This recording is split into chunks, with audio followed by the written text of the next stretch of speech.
Kajian Kitab.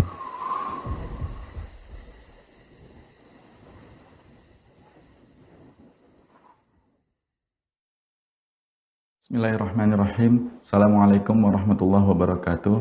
Alhamdulillahirrabbilalamin. Wassalatu wassalamu ala rasulillah mabad. Para pemirsa Rosyad TV yang kami cintai karena Allah, kita kembali di program kajian kitab, dan ini rangkaian dari program Ramadan Rosyad.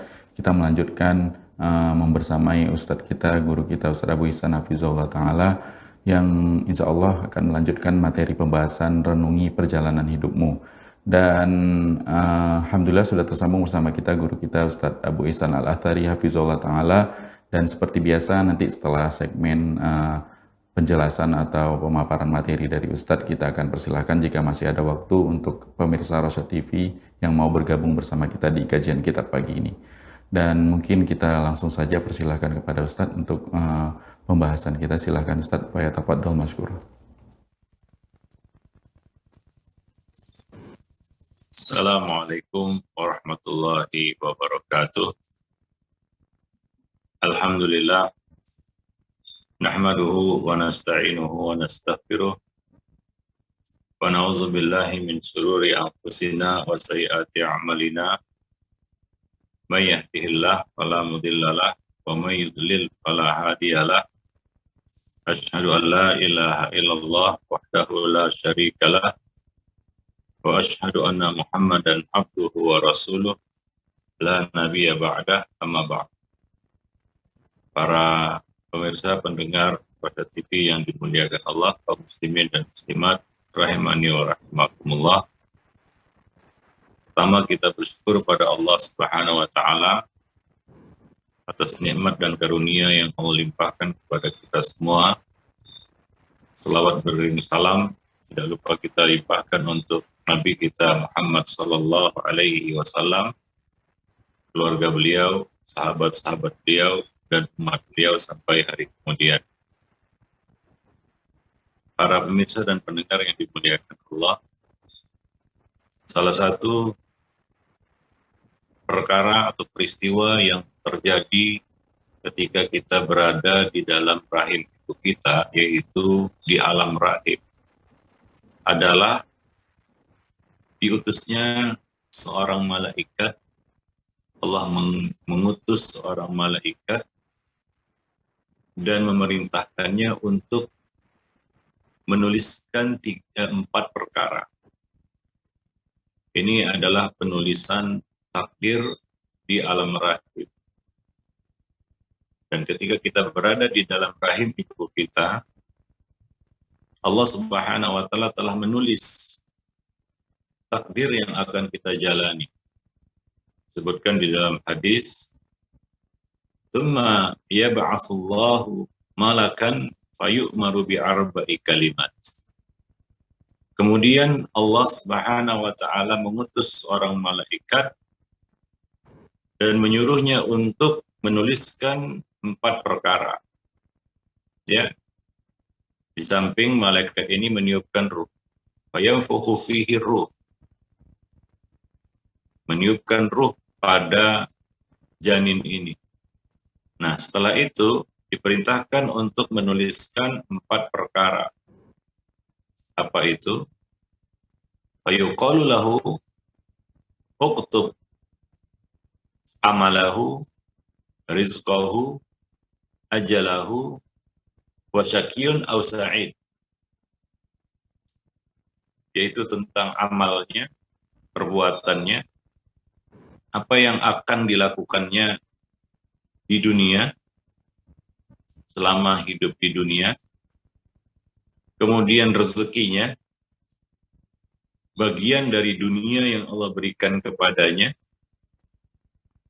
tidak akan dilebihkan dan dikurangi dari apa yang dituliskan oleh malaikat ini, dan tidak akan tertukar dengan rezeki bayi yang lain ataupun orang yang lain. Wa ajalahu, dan akan dituliskan juga ajalnya, bilakah dia akan meninggalkan atau bilakah ruh yang baru saja dihembuskan, ditiupkan padanya itu dicabut kembali ajalnya, Kemudian wasaqiyun aw sa'id. Nasibnya, apakah ia tergolong termasuk orang yang celaka atau orang yang bahagia? Nah, itulah 4 perkara yang Allah Subhanahu wa taala tuliskan di dalam rahim ibu kita. Di balik perkembangan fisik yang sangat menakjubkan, Allah Subhanahu wa taala juga menerangkan bahwa setiap bayi terlahir dengan ajalnya, amalnya, rezekinya, dan nasib hidupnya. Dan semua itu adalah rahasia yang tertulis dalam catatan takdir yang hanya Allah saja yang mengetahui. Nah, demikian. Maka kita pun lahir dengan membawa takdir kita. Jamaah kaum muslimin dan muslimat yang dimuliakan. Nah, itu sekelumit tentang alam rahim ya yang kita jalani. Maka marilah kita merenung sejenak alam yang telah kita lewati itu, supaya kita banyak-banyak bersyukur kepada Allah Subhanahu wa taala. Bahwa Allah itu Maha Pengasih dan Penyayang terhadap hambanya. Setelah mengetahui sedikit banyak tentang apa yang kita alami semasa berada dalam rahim ibu, maka cobalah kita renungkan dalam-dalam. Lihatlah diri kita. Siapakah yang telah menciptakan diri kita dengan kelembutan? Tatkala diri kita berada di dalam perut ibu, di tempat yang tidak ada satupun tangan yang dapat menjamah kita. Tidak ada satu penglihatan pun yang dapat melihat kita. Tidak ada kuasa kita untuk mencari makan dan menolak bahaya. Siapakah yang menyalurkan darah ibu sebagai makanan bagi kita? Sebagaimana halnya tumbuhan yang disiram air. Kemudian Allah merubah darah itu menjadi susu. Itulah kita. Terus mendapatkan suplai makanan di tempat yang sangat sempit. Sementara sangat mustahil bagi kita untuk mencari makanan sendiri. Hingga tatkala tubuh kita telah sempurna dan kokoh. Kulit kita telah mampu menerima udara. Penglihatan kita telah mampu menerima cahaya. Tulang belulang kita telah mengeras dan mampu menerima jamahan tangan. Dan diri kita telah mampu menggeliat di atas tanah. Maka tibalah waktu melahirkan bagi ibu kita. Diri kita memberontak hendak keluar ke alam dunia. Alam yang penuh dengan cobaan, ujian. Rahim melemparkan diri kita dengan sekeras-kerasnya dari tempat kita itu. Seolah-olah tidak pernah menyelimuti kita lagi. Dan tidak pernah meliputi diri kita. Sungguh jauh berbeda. Tatkala pertama kali rahim menerima dan menyelimuti benih yang ditumpahkan ke dalam. Berbeda dengan saat penolakan dan pelontaran ini. Rahim senang saat engkau berada di dalam. Lalu ia memohon pertolongan kepada Allah karena beratnya mengandung dirimu. Siapakah yang membukakan pintu bagimu? Summas sabila yassara. Sehingga kita dapat masuk lalu didekap erat oleh rahim. Kita dipelihara hingga menjadi sempurna. Kemudian siapakah yang membuka pintu itu bagi kita? Dan membuatnya lebih luas sehingga kita dapat keluar dalam sekejap mata. Diri kita tidak merasa tertekan karena sempitnya. Dan tidak ada kesulitan bagi kita untuk keluar. Maka sekiranya kita benar-benar memperhatikan keadaan kita ketika masuk ke dalam rahim dan keluar darinya, pastilah tidak akan putus-putusnya ketakjuban kita menyaksikan hal tersebut. Siapakah yang mewahyukan kepada rahim agar mempersempit jalan kita ketika kita masih dalam bentuk nutfah, setetes air mani, sehingga tidak rusak? Dan siapakah pula yang mewahyukan kepada rahim agar membesar sehingga kita dapat keluar darinya dengan selamat. Kita keluar seorang diri, sebatang kara dalam kondisi lemah, tidak ada pelindung, tanpa pakaian, dan tidak membawa harta benda. Saat itu kita adalah makhluk Allah yang paling lemah, paling membutuhkan bantuan, paling miskin. Kita tidak tahu apa-apa, paling jahil. Allah mengatakan wa khuliqal insanu dha'ifa, dan diciptakan manusia itu lemah. Innahu kana dhaluman jahula, jahil. Kita tidak tahu apa-apa.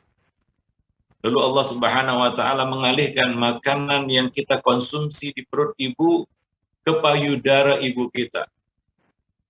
Ibu kita membawa makanan kita itu di payudaranya sehingga ia bisa membawa kita dalam perutnya. Sebagaimana ia membawa kita dalam perutnya.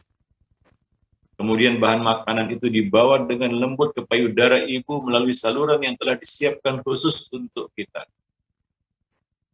Bahan makanan itu senantiasa berhenti di tengah perjalanannya, sehingga akhirnya payudara itu terisi penuh dengan makanan dan keluar hingga kita dapat menikmati. Itulah sumur yang tidak akan kering airnya dan tidak akan tertutup salurannya. Air susu itu mengalir kepada kita melalui saluran yang tidak dapat diketahui oleh seorang pun. Itulah ASI, air susu ibu. Makanan pertama yang kita makan untuk menyambung hidup kita. Itulah kasih sayang Allah Subhanahu wa taala. Lalu siapakah yang melunakkannya bagi kita dan memurnikannya bagi kita? Siapakah yang membuat enak rasanya dan bagus warnanya? Siapa yang telah memasaknya dengan sebaik-baiknya? Tidak terlalu panas sehingga menyulitkan dan tidak pula terlalu dingin sehingga tidak enak dimakan. Tidak pahit dan tidak pula asin, tidak bau. Bahkan Allah merubahnya menjadi bentuk lain yang bisa dimakan oleh kita dan bermanfaat. Allah yang memberi dan mencukupi kita dengan makanan, ya hingga kita tidak kelaparan dan kehausan. Itulah kasih sayang Allah Subhanahu wa taala yang telah dicurahkannya kepada kita tatkala semasa kita berada di alam rahim. Dan tatkala kita baru saja menghirup udara dunia. Fabi ayyi ala'i rabbikuma tukadziban. Maka nikmat Rabb kamu yang manakah yang akan kamu dustakan? Para jamaah, pemirsa dan pendengar Rosyad TV yang dimuliakan Allah. Itu adalah salah satu bagian dan babak yang sudah kita lewati dalam kehidupan kita.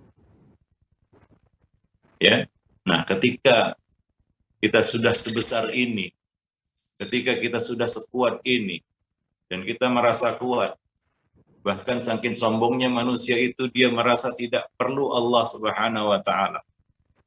Dia tidak perlu bantuan Allah Subhanahu wa taala. Dia sombong dan tidak mau berdoa kepada Allah Subhanahu wa taala. Maka benarlah kata Allah Subhanahu wa taala, innal insana li rabbih lakafur. Sesungguhnya manusia sangat kufur terhadap Rabb mereka, Tuhan mereka, pencipta mereka. Ya, lalu dengan sombong manusia itu melawan Allah Subhanahu wa taala, durhaka terhadap perintah. Maka coba renungi kembali bagaimana kita melewati alam itu, alam rahim itu. Ya, supaya roboh tembok kesombongan kita.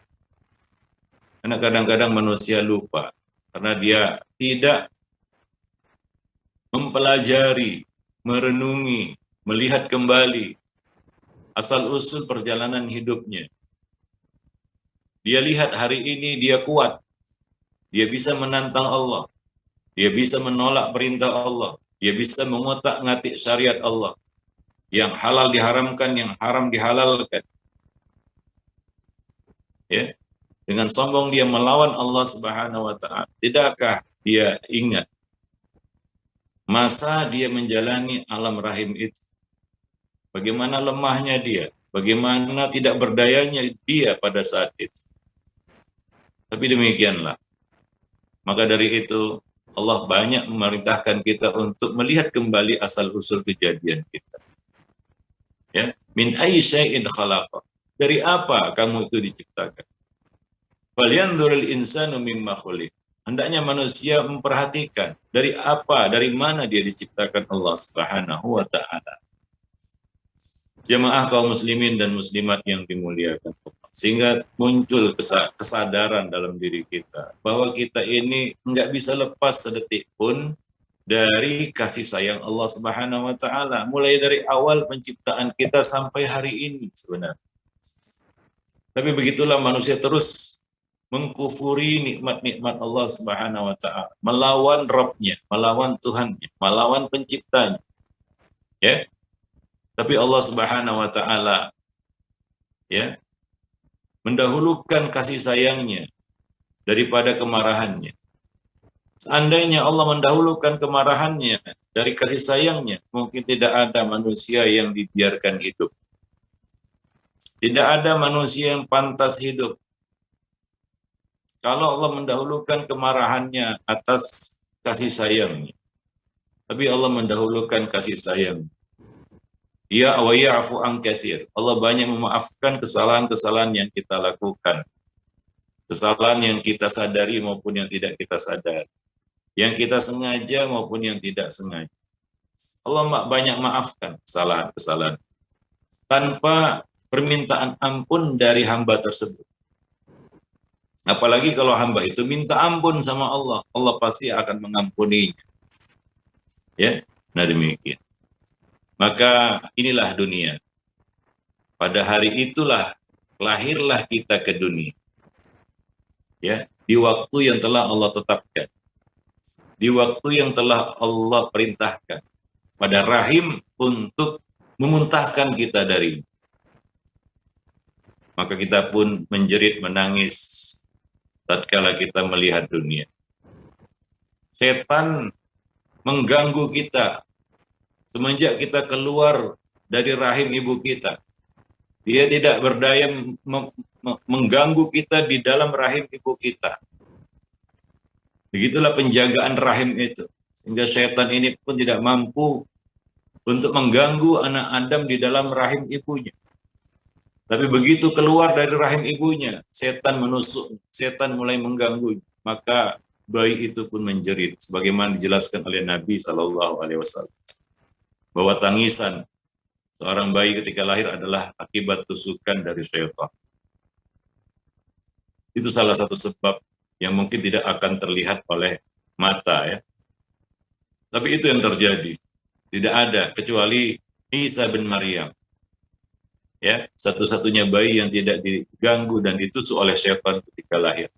Adapun semua bayi itu diganggu oleh syaitan. Para pemirsa dan pendengar yang dimuliakan Allah. Ya.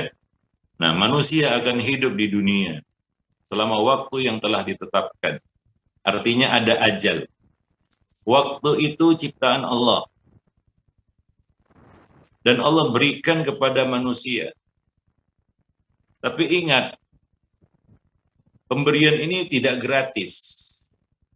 Karena salah satu yang akan Allah tanyakan nanti di akhirat adalah ya, tentang usia. An umurihi, tentang umur, itu tentang waktu. Itulah umur kita, waktu yang Allah berikan kepada kita. Masing-masing orang berbeda jatah. Berapa Allah berikan waktu kepadanya berbeda-beda satu dengan yang lain. Ya, tapi akan ditanya oleh Allah. Tidak akan bergeser tapak kaki kita, yaitu kita tidak akan diizinkan untuk beranjak kemanapun, pergi kemanapun, bergerak kemanapun. Tidak akan bergeser tapak kaki seseorang, yaitu dia ditahan di tempatnya. Hatta yus'ala an arba'. Hingga dia ditanya tentang 4 perkara. Salah satunya adalah tentang waktu. An umurihi fima afna. Untuk apa dia pakai waktu itu? Untuk apa dia pakai waktunya? Itulah alam dunia. Alam dunia bagi seseorang adalah waktu yang Allah berikan kepadanya. Dan waktu ini sangat berharga. Saking berharganya waktu ini, Allah Subhanahu wa taala banyak menyebutkan dalam sumpah-sumpahnya. Wal asri, wad duha, wal laili, wal fajri. Ya, Allah menyebut waktu-waktu secara spesifik. Waktu asar, waktu duha, waktu fajar, waktu malam. Karena waktu itu agung. Oleh karena itu, kita dilarang mencela waktu. La tasubud dahar. Jangan kalian cela waktu. Fa inna ma ana huwad dahar. Karena akulah waktu, yaitu akulah yang menciptakan waktu. Allah mencipta waktu dan Allah tidak bergantung kepada ciptaannya. Adapun kita makhluk yang membutuhkan itu. Tidak ada waktu berarti tidak ada keberadaan kita di dunia. Dan Allah memberikan itu kepada kita. Ya, tapi ingat tidak gratis. Itu Allah akan minta pertanggungjawabannya nanti. Bukan sekarang. Istilah kata sekarang, naik gratis, turun bayar. Masuk ke alam dunia, Allah kasih waktu. Allah tidak minta apa-apa dari kita. Walaupun waktu itu sangat mahal. Sangat mahal. Kalaulah waktu itu bisa dibeli, maka orang-orang kaya akan membeli waktu. Daripada membeli yang lainnya. Mereka akan beli waktu, tapi waktu itu not for sale. Tidak untuk dijual. Oleh pemiliknya. Yaitu Allah Subhanahu wa ta'ala. Karena harganya juga tidak akan bisa dinilai dengan apapun waktu itu. Dan Allah yang menciptakan waktu itu, menjalankan matahari dan bulan, mengganti siang dan malam. Ya, nah demikian. Maka ada waktu itu lebih berharga daripada uang. Waktu lebih berharga daripada uang. Ada ungkapan mengatakan time is money. Waktu itu adalah uang. Dalam pandangan kita, waktu itu justru lebih berharga daripada uang. Akan tetapi, kalau ada orang buang-buang uang, ya, misalnya ada orang yang mengoyak-ngoyak duitnya, membakar uangnya, mungkin kita akan katakan orang itu gila. Gila orang itu. Kenapa? Uang dia koyak-koyak. Uang dia bakar. Tapi tidak ada satu orang pun yang akan mengatakan kepada orang yang buang-buang waktu, tidak ada yang mengatakan kepada orang yang buang-buang waktu bahwa dia gila.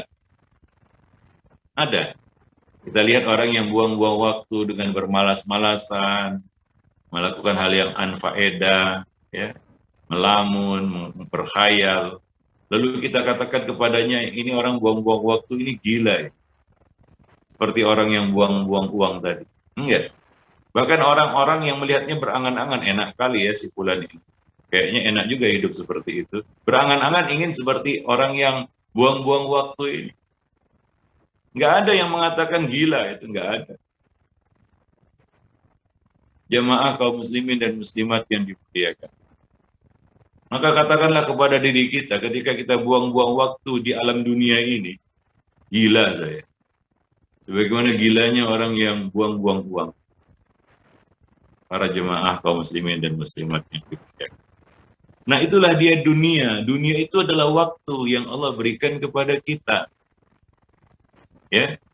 Mulai dari kita lahir keluar dari alam rahim itu sampai kepada ajal yang telah ditentukan.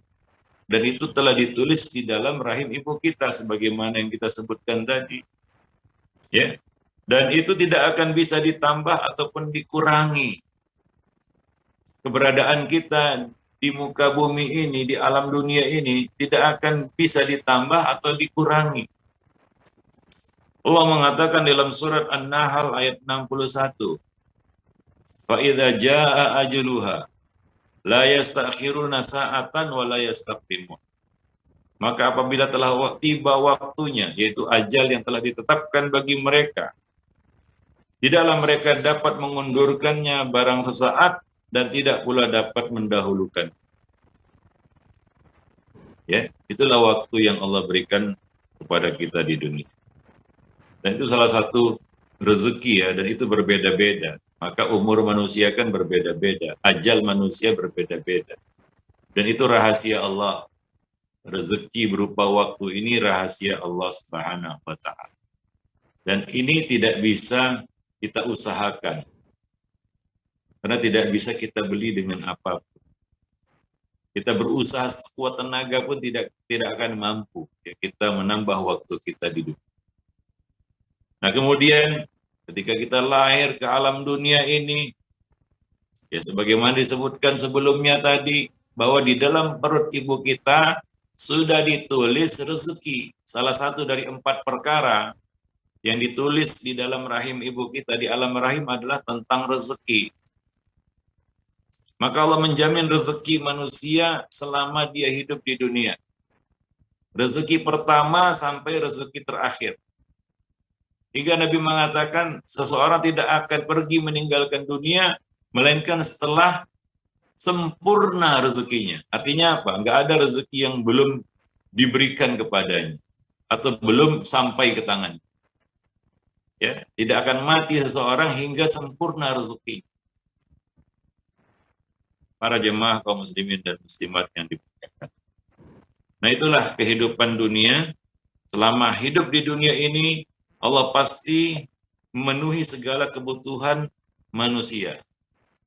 Kebutuhan kita untuk kehidupan jasadnya. Allah siapkan bagi manusia oksigen untuk bernafas. Tanpa mereka harus cari atau mereka harus beli. Allah mengatur sedemikian rupa siklus perputaran air hingga manusia bisa mendapatkannya setiap saat. Dengan turunnya air hujan dari langit. Sadar enggak bahwasanya semua air yang tawar di muka bumi ini berasal dari langit, yaitu berasal dari air hujan. Semua air yang tawar di muka bumi ini berasal dari langit, yaitu dari hujan yang Allah turunkan. Dan Allah giring awan-awan itu ke tempat-tempat yang dikehendaki untuk memenuhi kebutuhan hidup manusia. Kemudian Allah Subhanahu wa taala ciptakan pula berbagai macam tanaman, tumbuhan, dan hewan yang sebahagiannya bisa menjadi bahan makanan bagi kita. Ditundukkan untuk kita. Ya, seperti hewan-hewan ternak memang ditundukkan untuk manusia. Diciptakan untuk memenuhi kebutuhan manusia. Demikian juga tanam-tanaman bukan hanya sebagai hiasan di muka bumi bagi manusia, tapi juga sebagai sumber bahan makanan bagi kita. Bahkan Allah Subhanahu wa taala menundukkan lautan dan segala yang ada di langit dan di bumi untuk kepentingan hidup manusia. Seperti yang Allah sebutkan di dalam surat Al-Jathiyah. Allahul alladzi sakhkhara lakumul bahra litajriyal fulku fihi bi amrih wa litabtaghu min fadlih wa la'allakum tashkurun wa sakhkhara lakum ma fis samawati wa ma fil ardi jami'an minhu inna fi dzalika laayatin liqaumin yatafakkarun.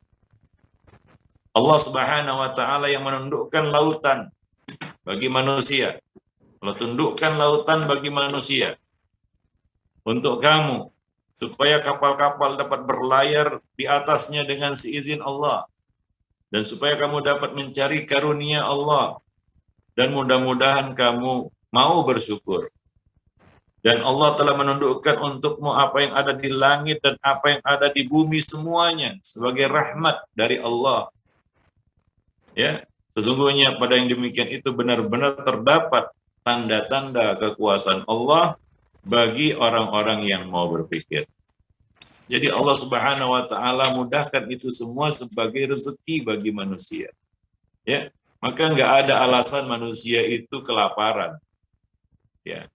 Tidak ada alasan manusia itu mati ya kelaparan.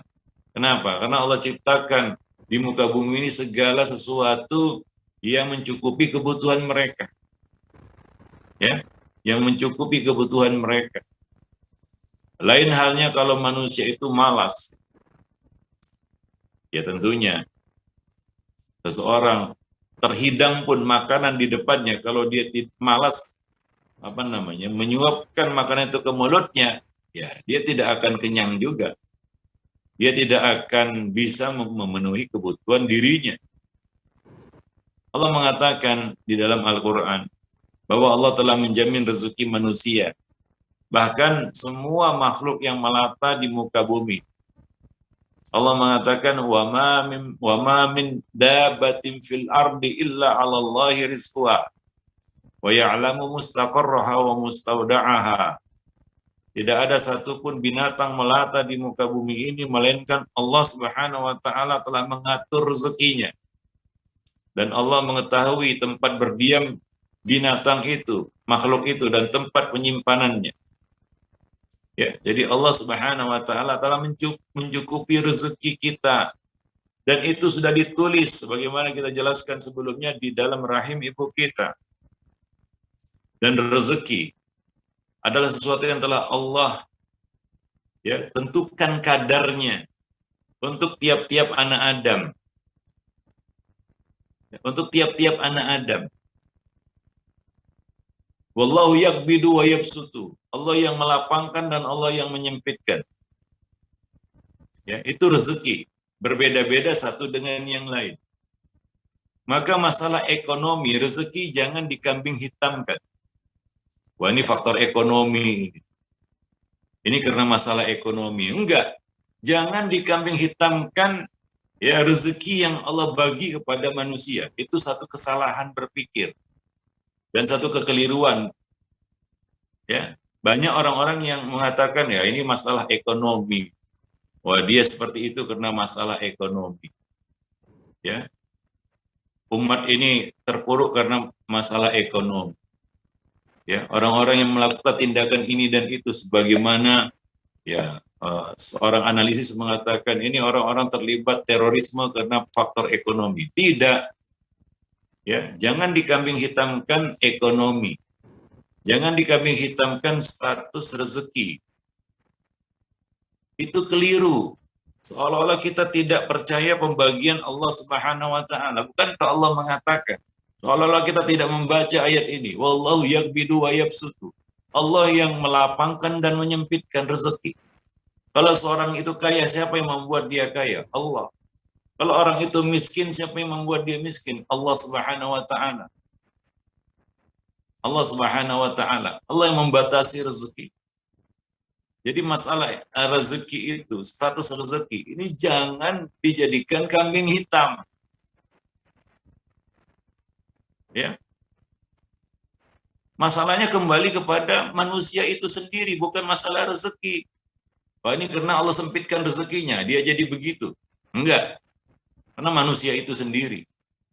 Bukan karena rezeki yang Allah telah bagi-bagi.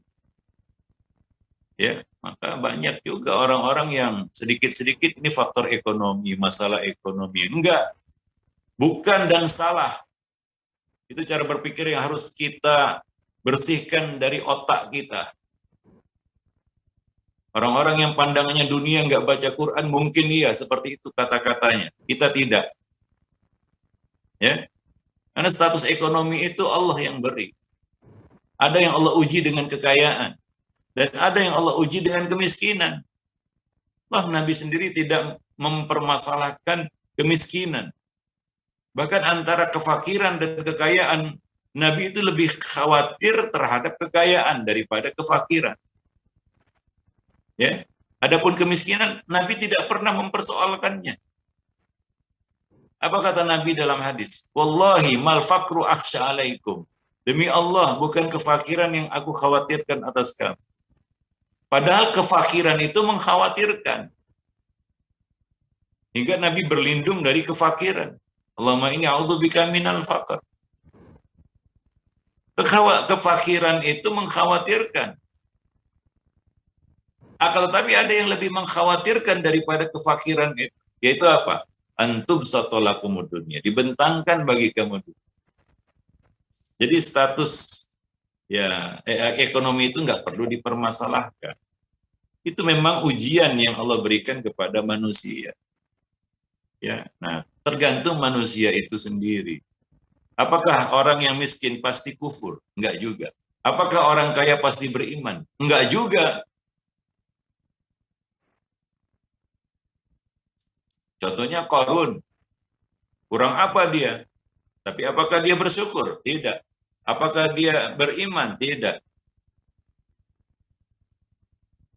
Jemaah yang dimuliakan Allah. Maka apa kata Nabi Shallallahu Alaihi Wasallam? Lau anna rajulan haraba min rizkihi kaharabihi minal maut la adrakahu rizquhu kama yudrikuhul maut. Kalaulah anak Adam itu lari dari rezekinya sebagaimana ia lari dari kematian, niscaya rezekinya pasti akan mengejarnya sebagaimana kematian pasti akan mengejarnya. Para jemaah kaum muslimin dan muslimat yang dimuliakan. Ya. Nah, ketika kita hadir ke alam dunia ini, kita nggak bisa lepas dari membicarakan tentang rezeki. Karena itulah salah satu yang ditulis di dalam perut ibu kita. Dan kita selama hadir di dunia ini tidak bisa lepas dari rezeki yang Allah berikan kepada kita. Wa in ta'uddu ni'matallahi la tuhsuha. Kalau kamu ingin hitung rezeki yang Allah bagikan kepada kamu, kamu tidak akan mampu menghitungnya. Mulai dari kita lahir ke dunia sampai kita kembali kepada Allah Subhanahu wa taala. Ya, kita diciptakan dari tanah dan akan kembali ke tanah. Minha khalaqnakum wa fiha nu'idukum. Dari tanah kami ciptakan kamu dan ke tanah akan kami kembalikan kamu. Ya, jadi kita harus bijak dan paham dengan benar tentang rezeki selama kita hidup di dunia. Ya, salah satu keimanan yang harus kita miliki yaitu kita mengimani, meyakini bahwa Allah Subhanahu wa taala dialah pemberi rezeki. Dialah yang menjamin rezeki manusia. Ya, tidak ada makhluk itu ya. Binatang melata melainkan Allah sudah tuliskan rezekinya. Maka kata orang, kalau sudah rezeki nggak kemana. Itulah dunia. Ya, kalau kita bicara alam dunia ini, itu nggak bisa lepas dari membicarakan rezeki. Jamaah yang dimuliakan Allah. Ya, maka jangan mengeluhkan ya rezeki yang Allah telah berikan kepada kita. Itu adalah tanda kurang bersyukurnya manusia. Kurang bersyukurnya kita. Ya, kalau kita terus-menerus selalu dan senantiasa mengeluhkan rezeki. Ya, di alam dunia ini. Alam ketiga yang kita jalani, yang sedang kita jalani. Ya, orang yang beriman, dia tidak akan mengeluhkan rezeki. Karena dia senantiasa bersyukur ya kepada Allah Subhanahu wa taala. Dia bisa melihat rezeki dari semua sisi hingga dia merasa dia menjadi orang yang paling beruntung. Kenapa? Karena telah dicukupi rezekinya sama Allah Subhanahu wa taala. Itu orang yang beriman. Tapi orang yang kufur, yang tidak beriman, bahkan yang nggak kenal Allah, mungkin dia merasa dia adalah orang yang paling sial hidupnya, paling tidak beruntung. Kenapa? Karena kurang rezeki. Kayaknya dia merasa kurang rezekinya, nggak seperti orang-orang lain. Nggak mungkin. Bagaimana ya cara berpikir kita kalau kita ingin rezeki kita sama dengan orang lain? Tentunya nggak sama, nggak ada rezeki manusia dari Adam sampai manusia terakhir yang sama. Sampai si kembar pun yang lahir bareng, tapi matinya nggak bareng. Ya, keluarnya bareng itu. Tapi rezeki waktu Allah bedakan. Itu si kembar. Ya belum lagi rezeki-rezeki di dunia. Ada si kembar. Ya. Yang satu Allah kasih rezeki menjadi orang kaya. Yang satu lagi jadi orang miskin. Padahal kembar, rezekinya nggak sama. Kelihatannya secara fisik mereka sama.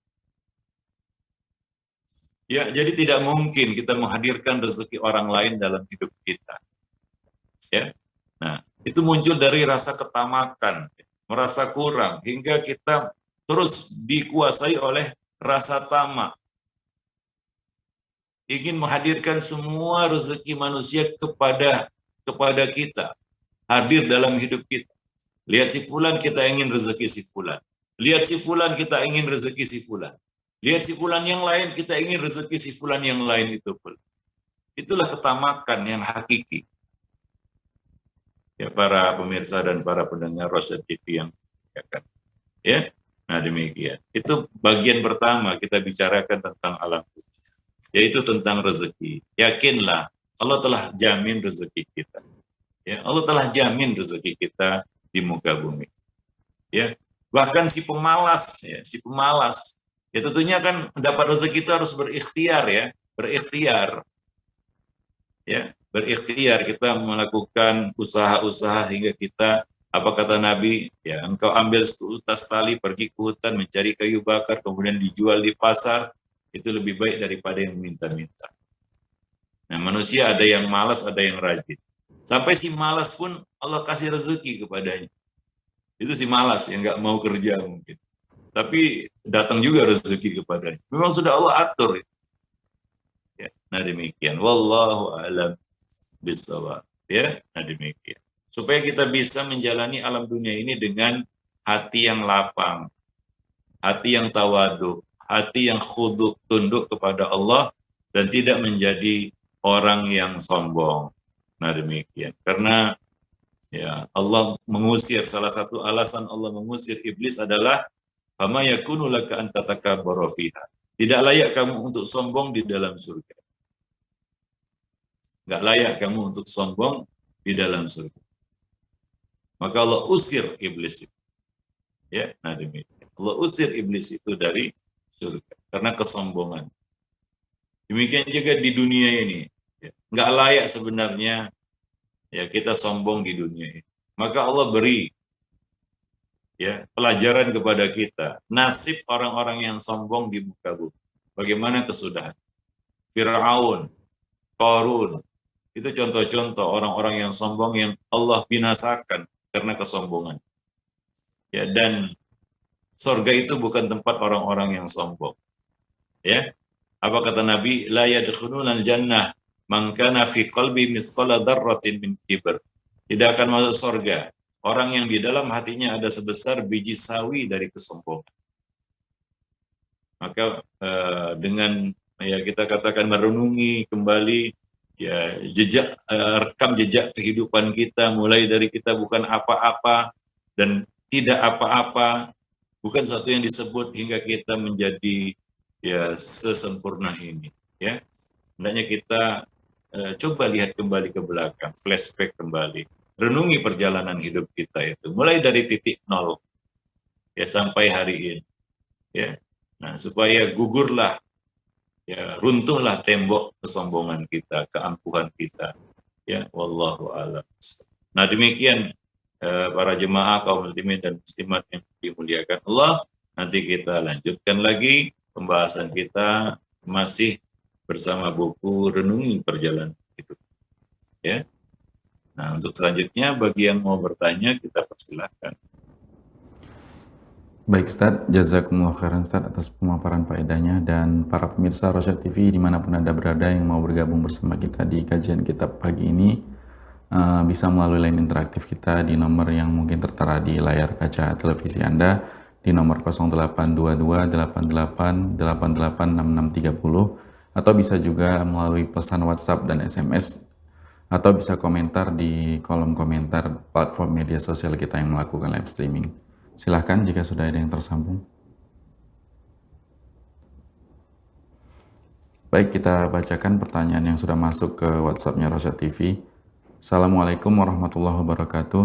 Saya Ibu Iim dari Bandung. Maaf Ustadz, saya mau bertanya tapi di luar tema tentang sholat tarawih. Di masjid kampung saya banyak anak-anak kecil dan bacaan imamnya terlalu cepat. 30 menit beres 23 rakaat. Juga banyak mengerjakan bid'ah, contoh bareng-bareng bacaan niat puasa dan banyak yang lainnya. Oleh karena itu saya sholat di rumah. Apakah pilihan saya sholat di rumah benar Ustadz? Sedangkan saya ingin sholat tarawih berjamaah yang pahalanya sholat semalaman. Silakan Ustadz. Ya, ya ada sebagian ya kita lihat ya, ada sebagian imam atau sebagian masjid itu tidak mengindahkan rukun-rukun sholat. Di antaranya adalah tumak nina. Tumak nina itu rukun sholat.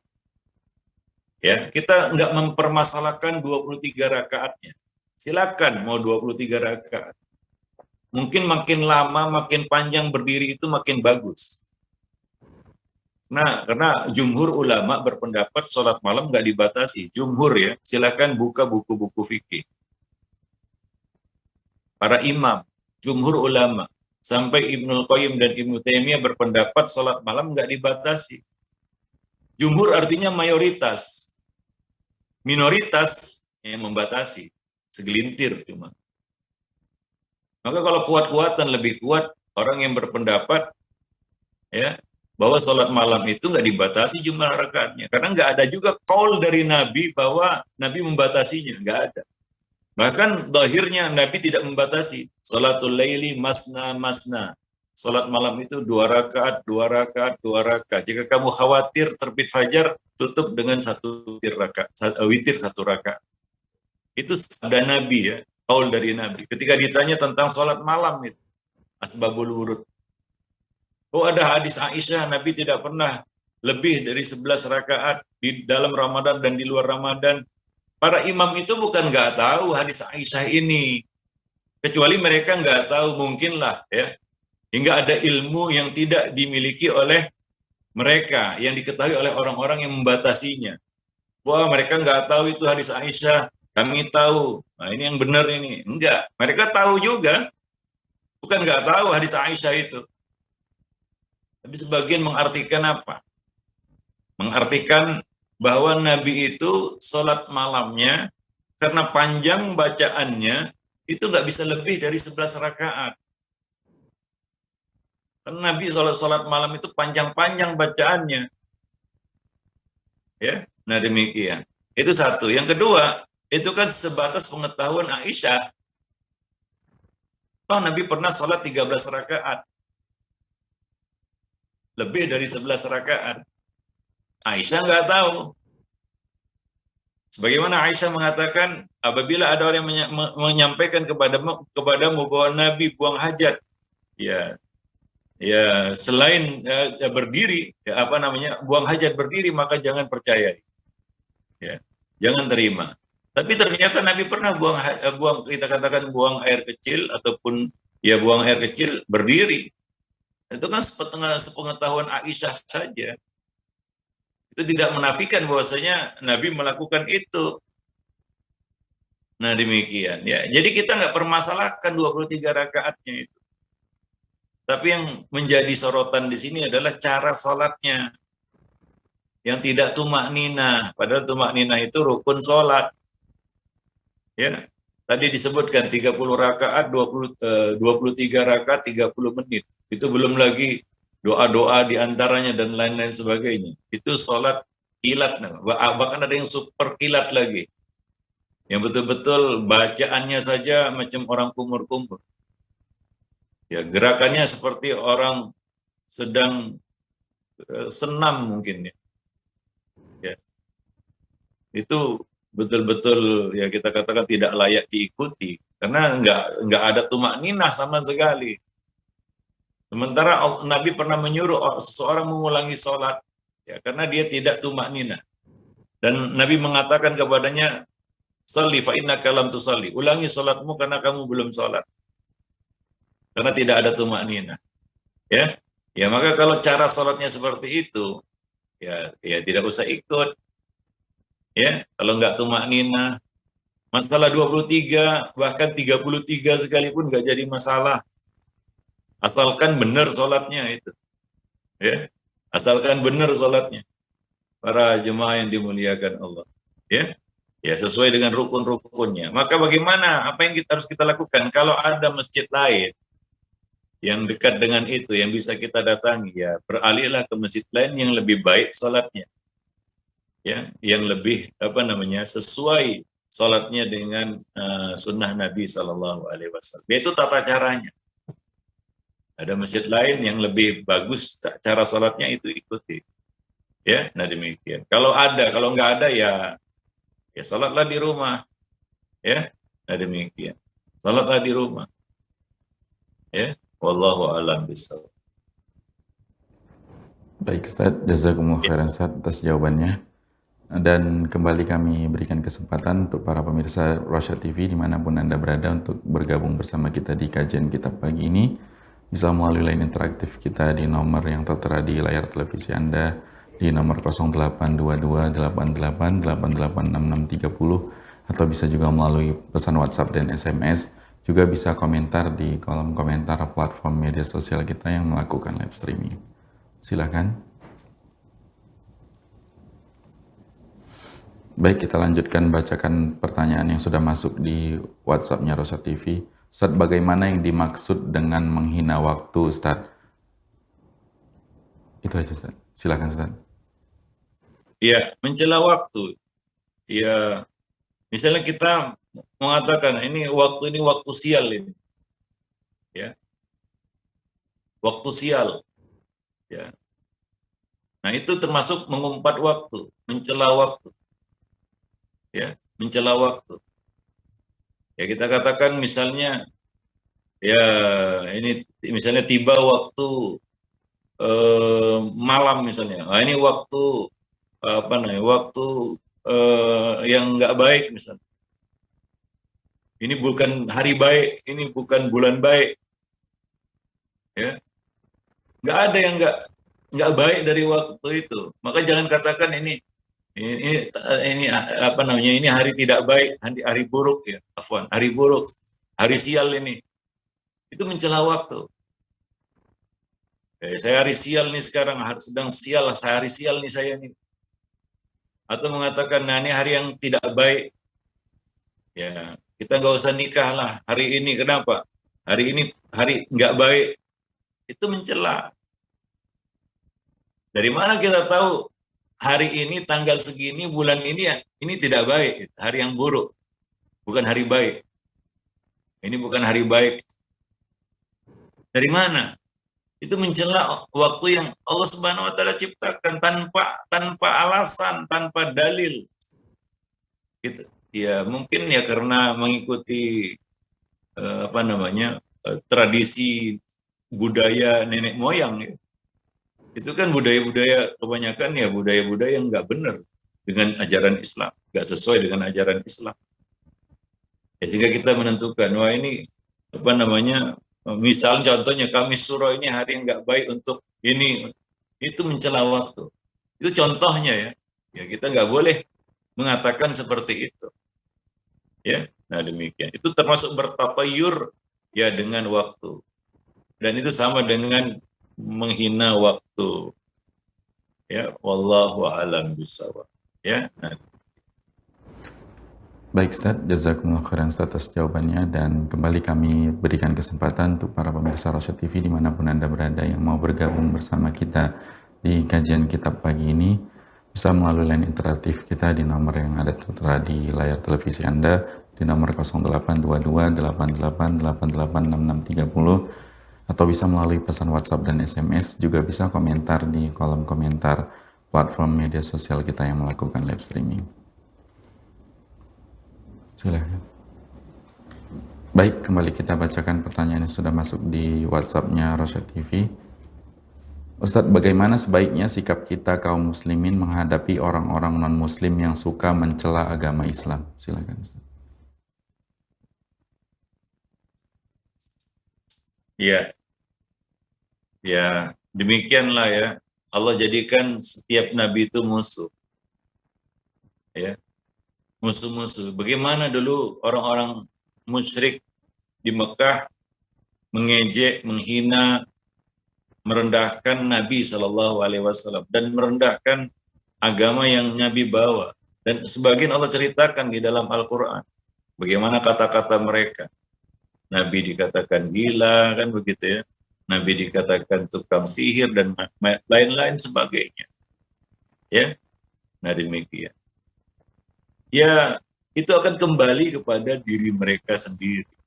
Agama ini ada yang memilikinya, ada yang menjaganya. Ya kita sebatas kemampuan kita menyuruhnya untuk menghentikan hinaan itu. Ya kalau itu sudah masuk ranah hukum dilaporkan ke polisi, kan begitu ya. Nah, demikian. Ya, tidak usah kembali membalas balasan hinaan, balas membalas hinaan. Ya, itu tidak perlu juga. Toh, ya, kebencian itu ya yang ada di dalam hati mereka itu justru membinasakan mereka sendiri. Mereka akan mati dongkol dengan kebenciannya, dengan kedongkolannya itu. Ya, mereka berusaha untuk memadamkan cahaya Allah, tapi cahaya Allah semakin bersinar. Ya, mereka semakin gigit jari dan semakin dongkol, marahnya semakin keubun-ubun. Biarkan saja. Hingga mereka mati karena kedongkolannya. Itu kan mereka menghina, ingin merendahkan dan menghapus cahaya Allah dari muka bumi. Apa bisa? Nggak bisa. Agama ini ada yang punya. Coba lihat orang-orang yang menghina, bahkan menghina Tuhan. Bagaimana kesudahannya? Dia itu manusia seperti manusia yang lainnya, tinggal tunggu ajal aja. Ya. Dan itu membuat mereka semakin jauh dari hidayah. Ya, maka ya kewajiban kita sebagai umat yang ya kata umat ijabah adalah mendakwahi, ya, mendakwahi. Kita ini umat ijabah, ada umat dakwah. Ya, mendakwahi mereka, menasihati mereka. Ya, mungkin hati mereka perlu disentuh dengan hidayah. Banyak juga orang-orang yang sebelumnya benci luar biasa sampai kubun-kubun ya kepada Islam, membenci Islam luar biasa. Toh akhirnya masuk Islam. Ya, masuk Islam. Ya, kalau Allah menghendaki, mungkin itu jalan baginya untuk mempelajari Islam dan akhirnya masuk Islam. Banyak kejadiannya. Nah, demikian. Ya, maka jangan terpancing dengan hal-hal seperti itu. Nah, demikian. Makanya saya katakan tadi, kalau kita bisa hentikan, ya hentikan. Ya. Kalau itu sudah berkaitan dengan ranah hukum, laporkan kan begitu kepada pihak yang berwenang. Ya, serahkanlah kepada mereka. Mau dihukum, mau nggak dihukum, mau lolos dari hukuman, itu tanggung jawab penegak hukum. Dan mereka kan bertanggung jawab juga nanti di akhirat di hadapan Allah Subhanahu wa taala.